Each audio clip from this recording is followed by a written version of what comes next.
Venice tournament മറ്റൊരുവിലേക്ക് എല്ലാ മാന്യ പ്രേക്ഷകർക്കും ഹൃദയം നിറഞ്ഞ സ്വാഗതം.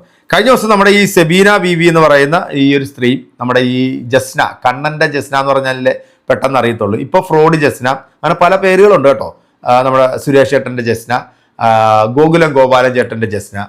അത് പറയുമ്പോഴത്തേക്കാണ് ഈ ഗോകുലം ഗോപാലൻ ചേട്ടന്റെ ജസ്ന എന്ന് പറയുമ്പോഴത്തേക്കാണ് സത്യത്തിൽ എനിക്കിത് മനസ്സിലായത് എന്താണെന്ന്. കാരണം കഴിഞ്ഞ ദിവസം ഈ ജസ്ന സലീമിന്റെ ഒരു ഓഡിയോ ക്ലിപ്പ് പുറത്തു വന്നിരുന്നു. അതിനകത്ത് ഈ ഗോകുലം ഗോപാലനുമായിട്ട് സംസാരിക്കുന്നു എന്ന് പറഞ്ഞുകൊണ്ട് ഒരു ഓഡിയോ ക്ലിപ്പാണ്. അതിനകത്ത് നല്ല രീതിയിൽ ബിഹേവ് ചെയ്യുന്നുണ്ട്. കാരണം നല്ല പ്രാസമൊക്കെ ഒപ്പിച്ചിട്ടാണ് ജസ്ന ഏട്ട എന്നൊക്കെ വിളിച്ചിട്ട്. അത് കേൾക്കുമ്പോൾ തന്നെ ഒരു പക്ഷേ ചിലപ്പം ആ ഏട്ടൻ്റെ ഹൃദയം അങ്ങോട്ട് അലിഞ്ഞങ്ങോട്ട് ജസ്നയിലേക്ക് ചേർന്ന് കാണുമ്പോൾ അത്രത്തോളം എന്താ പറയുക, സ്നേഹം തുളുമ്പുന്ന വാക്കുകളോടെയായിരുന്നു ആ ഒരു ഫോൺ കോൾ. എൻ്റെ പ്രിയപ്പെട്ട പ്രേക്ഷകരൊക്കെ നിങ്ങൾ കേട്ട് കാണും. അത് കേട്ടിട്ടില്ലാത്തവരെന്നുണ്ടെങ്കിൽ നമ്മളുടെ ഈ വീഡിയോയിലുണ്ട്, ഇത് നിങ്ങൾക്കൊന്ന് പോയി കാണാം. അപ്പം ഇതെല്ലാം ഇവളുടെ ഈ പൂരവും പൂരാടവും നക്ഷത്രവും ഒക്കെ വലിച്ചു കീറി ഭിത്തിയിലൊട്ടിച്ച് കഴിഞ്ഞ ദിവസം സെബീന ബീബി ഒരു വീഡിയോ ചെയ്തിരുന്നു.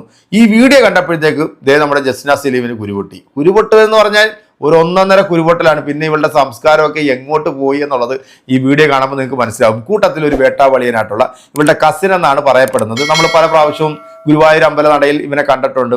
ഇവൻ നെറ്റിയിൽ കുറിയൊക്കെ തൊട്ട് കയ്യിൽ മറ്റേ ചരടൊക്കെ കെട്ടി ഇവളുടെ കൂടെ നിൽക്കുന്നു, കേക്ക് മുറിക്കുന്നു, അങ്ങനെ പല പല സംഭവങ്ങളും. ഇവളുടെ അമ്മ, അതായത് ചെക്കൻ്റെ അമ്മ വന്നിട്ട് മറ്റു ചില സ്ത്രീകളെ, വിശ്വാസികളായിട്ടുള്ള സ്ത്രീകളെയൊക്കെ തെറി വിളിക്കുന്നതൊക്കെ നമ്മൾ കണ്ടിട്ടുണ്ട്. സത്യത്തിൽ ഹൈന്ദവ മത വിശ്വാസികളുടെ മനസ്സിൽ ഇടമുണ്ടായിരുന്ന ഈ മുസ്ലിം നാമധാരിയായിട്ടുള്ള, മുസ്ലിം വേഷത്തിൽ നിൽക്കുന്ന സുന്ദരിയായിട്ടുള്ള ജസ്ന ഒരു കാലത്ത് കണ്ണന്റെ പടം വരച്ച് വിറ്റങ്ങ് ജീവിച്ചുകൊണ്ടിരിക്കുകയായിരുന്നു. സത്യത്തിൽ ആ കണ്ണനൻ പണി കൊടുക്കുമെന്ന് പറഞ്ഞാൽ കൊടുത്തിരിക്കും. കാരണം ഏത് മതവിശ്വാസത്തിൽ കയറി മറ്റു മതവിശ്വാസികൾ ചൊറിഞ്ഞു കഴിഞ്ഞാൽ അതിനൊക്കെ സ്പോട്ടിൽ പണി കിട്ടും. ഒരു കാലത്ത് സംഖ്യകൾ പൊക്കിക്കൊണ്ട് നടന്നിട്ടുള്ള ഈ വൃത്തികെട്ട സാധനത്തിന് സംഖ്യകൾ തന്നെ പിന്നെ അടിച്ച് ദൂരെ കളയുന്ന കാഴ്ചയും നമ്മൾ കണ്ടു. ഇവിടുത്തെ നല്ല മതവിശ്വാസികൾ ഒരിക്കലും ഈ ജസ്ന എന്ന് പറഞ്ഞ ഈ ഫ്രോഡിനെ ഇഷ്ടപ്പെടുന്നില്ല. കാരണം ഇവളുടെ ഫ്രോഡ് തരങ്ങളൊക്കെ നമുക്കറിയാം. കോടതിയിൽ പല കേസുകളും പല മാന്യന്മാരെ കുറിച്ചിട്ട് കൊടുത്തപ്പോഴത്തേക്ക് അതെല്ലാം ഫേക്കാണ് എന്ന് പറഞ്ഞുകൊണ്ട് കോടതി എടുത്ത് ദൂരെ കളഞ്ഞത് നമ്മളെല്ലാം കണ്ടാണ്. അപ്പൊ ഈ ജസ്ന ഇപ്പം ഈ സെബീന ബീവിക്ക് ഒരു മറുപടിയുമായിട്ട് വന്നിട്ടുണ്ട്. മറുപടി എന്ന് പറഞ്ഞാൽ ഒരു 1.5 വെല്ലുവിളിയാണ് കേട്ടോ. ആ കൂട്ടത്തിൽ ആ വേട്ടാവളിയും പറയുന്നതും കൂടെ എൻ്റെ പ്രിയപ്പെട്ട പ്രേക്ഷകരെ നിങ്ങളൊന്ന് കേൾക്കുക. കേട്ടിട്ട് ഇതിനൊക്കെ കൃത്യമായിട്ടുള്ള മറുപടി എൻ്റെ പ്രിയപ്പെട്ട സഹോദരങ്ങൾ നിങ്ങൾ കൊടുക്കും എന്നെനിക്ക് നന്നായിട്ട് അറിയാം. അപ്പോൾ അതോടൊപ്പം തന്നെ ഈ വീഡിയോ കാണുന്ന നമ്മുടെ സെബീന ബീവിയും ഇതിനൊരു മാസ് മറുപടിയായിട്ട് വരും എന്ന് തന്നെയാണ് എൻ്റെ ഒരു പ്രതീക്ഷ. കാരണം അവരതിനൊട്ടും പുറകോട്ടല്ല.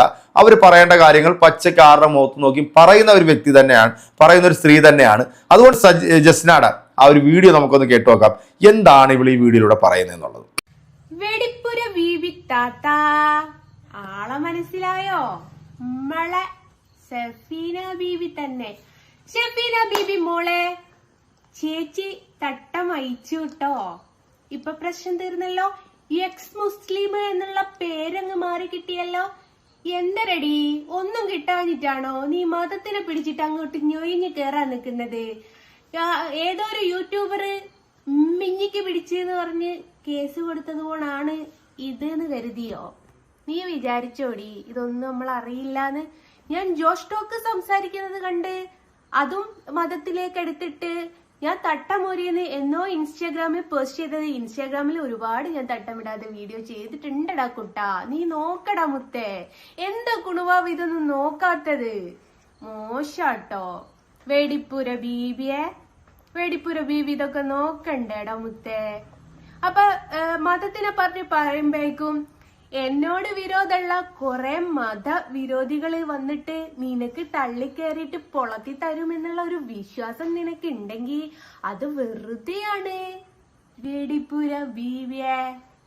പിന്നെ തട്ടം ഇടും അയക്കും, ഇടും അയക്കും, ഇടും അയക്കും. ഇന്റെ ഇഷ്ടാണത്. ആനക്കെന്തേം കുഴപ്പണ്ടോടി? നീ ഇപ്പം നിക്കുന്നത് കട്ട് ചെയ്യാത്തോന്റെ കൂടെ അല്ലേ? അതും നാഞ്ചാലിയായിട്ട്. ഞാനൊക്കെ ഒരുത്തന്റെ കൂടെ കല്യാണം കഴിച്ച് പോയിട്ടുള്ളൂ, അത് മറന്നു വേണ്ട. പിന്നെ അതെ, ദേഷ്യം തോന്നുന്ന ആൾക്കാരുടെയൊക്കെ വീട്ടിൽ കിടക്കുന്ന അപ്പന്മാരും അമ്മച്ചിമാരൊക്കെ ഇമ്മിഞ്ഞിക്ക് കയറി പിടിച്ചെന്ന് പറഞ്ഞിട്ട് നീ നിരന്തരം പരാതി കൊടുത്തതും അത് പാർട്ടിക്കാരെല്ലാം കൂടി ഇടപെട്ട് ഒതുക്കി തീർത്തതുമൊക്കെ എനിക്കറിയാവുന്നതാണ്. നീ ആളെ അങ്ങോട്ട് പ്രലോഭനം കൊടുത്താട്ട് നിന്റെ എതിരേക്ക് ഇങ്ങോട്ടാക്കിയോടും. എന്നിട്ട് നീ ഇതുപോലും സൈലന്റ് മോഡിൽ സംസാരിക്കും. എന്നിട്ടോ നീ പോയി കേസ് കൊടുക്കും. എന്നിട്ട് അത് നീട്ടുന്ന നക്കാപ്പിച്ച ഞെണ്ണുന്ന നിന്നോടൊക്കെ എന്നാ പറയാനടി? പിന്നെ കണ്ണനെ വെച്ചത് കൊണ്ടൊന്നും ആരും പ്രസവിക്കൂലടി. അങ്ങനെയാണോടാ നീ പ്രസവിച്ചത്? നീ അങ്ങനെ ആവാൻ വഴിയില്ലല്ലോ. കണ്ണനെ വെച്ചത് കൊണ്ടായിരിക്കില്ലല്ലോ പ്രസവിച്ചത്. ഏയ്, നീ പ്രസവിച്ച കഥ ഞാൻ കേട്ടതാണ്. ഇപ്പോഴും വെല്ലുവിളിക്കുന്നു ഷെഫീന ഞാന്. മക്കളെ കൊണ്ട് ഞാൻ പറയിപ്പിക്കാം അവരുടെ വാപ്പാടെ പേര്. നീ പറയിപ്പിക്കോ നിന്റെ മക്കളോട് നിന്റെ മക്കളുടെ വാപ്പാടെ പേര്? അപ്പോ കണ്ണനെ വെച്ചത് കൊണ്ട് പ്രസവിക്കും എന്ന് നീ വിചാരിക്കണ്ട. അതിനൊക്കെ ഒരു നേക്കുണ്ടടേ. പിന്നെ ഒരാളുടെ വിശ്വാസത്തിൽ കയറി കളിക്കുമ്പോ നീ കണ്ണൻ ഒഴിവാക്കിക്കോ. കണ്ണടിച്ച് ഞാൻ പൊട്ടിക്കും. ഉറപ്പിച്ച നീ എന്റെ കണ്ണനെ പറഞ്ഞാൽ നിന്റെ കണ്ണടിച്ച് തന്നെ ഞാൻ പൊട്ടിക്കും. അത് നീ നാട്ടില് ഏതോ ഒരു നാട്ടിൽ പോയെടുത്തുനിന്ന് ആടുന്ന് യൂട്യൂബർമാരെല്ലാം കൂടി ഇങ്ങനെ പിടിച്ചു കെട്ടി അവിടുന്ന് നാട്ടുകാർ ഓടിച്ചിട്ട് തല്ലിയ അതല്ലല്ലോ. ഒരു വീട്ടിൽ കയറി തല്ലടി ബാറ്റയുടെ ചെരുപ്പുണ്ട് ഞാന്.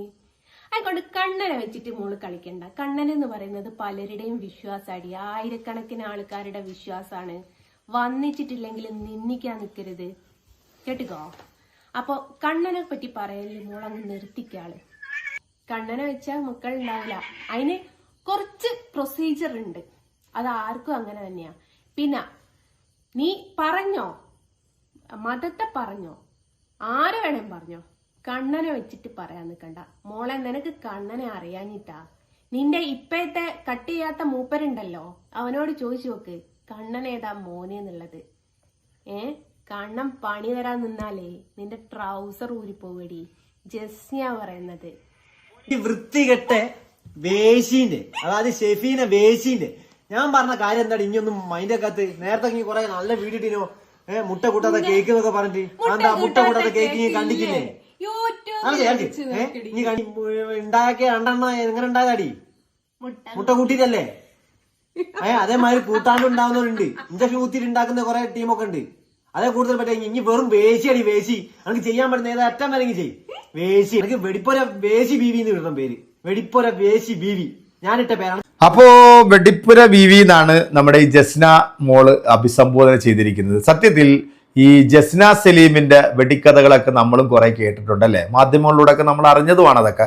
അപ്പം പറയുമ്പോഴത്തേക്ക് ആരാണ് ഇതിൽ കൃത്യമായിട്ട് ആ ഒരു പേര് ചേരുന്നത് എന്നുള്ളത് നമുക്ക് മനസ്സിലാവും. ആണെങ്കിലും എൻ്റെ പ്രിയപ്പെട്ട സഹോദരങ്ങൾ, ഈ വീഡിയോ ഞാൻ പ്ലേ ചെയ്യണം എന്ന് വിചാരിച്ചതല്ല. പക്ഷേ ഇത്തരത്തിൽ സമുദായത്തിന്റെ പേര് പറഞ്ഞുകൊണ്ട് സമുദായത്തിന്റെ വേഷത്തിൽ ഇരുന്നുകൊണ്ട് മുസ്ലിം നാമധാരിയായിട്ട് ഇരുന്നുകൊണ്ട് സജിന സലീം എന്ന് പറയുന്ന ഈ വൃത്തികെട്ട ഫ്രോഡ് കൂതറ സാധനം ഇവളിപ്പം സബീന ബീബി അഭിസംബോധന ചെയ്തത് നിങ്ങൾ കേട്ടിട്ടുണ്ട്. കൂടെ ഇരുന്ന വേട്ടാവളിയും പറഞ്ഞത് നിങ്ങളൊക്കെ കേട്ടിട്ടുണ്ട്. ഈ രണ്ട് സാധനം കസിനാണെന്നാണ് പറയുന്നത്. നമുക്കാർക്കും ഇവർ കസിനാണോ എന്താണോ നമുക്കറിയില്ല. എന്നാൽ ഈ പറയുന്ന ജസ്ന സലീമിന്റെ ഒരുപാട് ഫ്രോഡ് തരങ്ങളും ഇതുപോലെ വെടിപ്പുരയിൽ കയറി ഇറങ്ങിയിട്ടുള്ള സംഭവങ്ങളൊക്കെ കേരളത്തിലെ മലയാളികൾക്ക് വളരെ വ്യക്തമായിട്ട് അറിയാം. അതുകൊണ്ട് തന്നെയാണ് ഇനി ഇവള് ഗുരുവായൂർ ക്ഷേത്രത്തിന്റെ നടയിൽ കാലുകുത്തിയാൽ ഇവിടെ ചെരിപ്പൂരി നല്ല ഭക്തരായിട്ടുള്ള മനുഷ്യർ അടിക്കണം. കാരണം ഇതുപോലെ വൃത്തികേടും പുലഭ്യത്തരവും ഫ്രോഡ് പരിപാടിയും കാണിച്ച് കിടക്കുന്നവർക്കൊന്നും കയറി നിരങ്ങാനുള്ളതല്ല ഈ പറയുന്ന ദേവാലയങ്ങളെന്നുള്ളത് നിങ്ങളത് അറിയിച്ചു കൊടുക്കണം. അത് അറിയിച്ചു കൊടുക്കും എന്ന് തന്നെയാണ് എൻ്റെ വിശ്വാസം. എന്തായാലും സംഖ്യകൾ ഇനി അധികം നാൾ പൊക്കിക്കൊണ്ട് നടക്കില്ല. കാരണം ഇവിടെ കൊണ്ടിട്ടുള്ള എല്ലാ പരിപാടികളും അവർക്ക് ഏകദേശമൊക്കെ തീർന്നിട്ടുണ്ട്. അവരെന്താണോ ഉദ്ദേശിച്ചിരിക്കുന്നത് അതെല്ലാം കൃത്യമായിട്ട് നടന്നിട്ടുണ്ട് എന്ന് തന്നെയാണ് എൻ്റെ ഒരു വിശ്വാസം. എന്തായാലും ഇവർക്ക് കൊടുത്തിരിക്കുന്ന ആ ഒരു പേരുണ്ടല്ലോ, ഈ രണ്ട് വാണങ്ങളും കൂടെ കൊടുത്തിരിക്കുന്ന ആ ഒരു പേര്, അത് 100% യോജിക്കുന്നതും ചേരുന്നതും അത് ഇവർക്ക് തന്നെയാണെന്നാണ് എൻ്റെ ഒരു അഭിപ്രായം. അത് ഇവിടുത്തെ പൊതുജനങ്ങളായിട്ടുള്ള നിങ്ങൾക്കും അതേ അഭിപ്രായമാണോ എന്നുണ്ടെങ്കിൽ നിങ്ങളുടെ വലിയൊരു അഭിപ്രായം കമന്റുകളും നമ്മുടെ കമന്റ് ബോക്സിൽ അറിയിക്കാൻ മറക്കരുത്. അപ്പോൾ മറ്റൊരു വീഡിയോ ആയിട്ട് കാണാം. അതുവരേക്കും എല്ലാവർക്കും നല്ലത് മാത്രം വരട്ടെ, നല്ലത് മാത്രം ചിന്തിക്കുക, നല്ലത് പ്രവർത്തിക്കുക.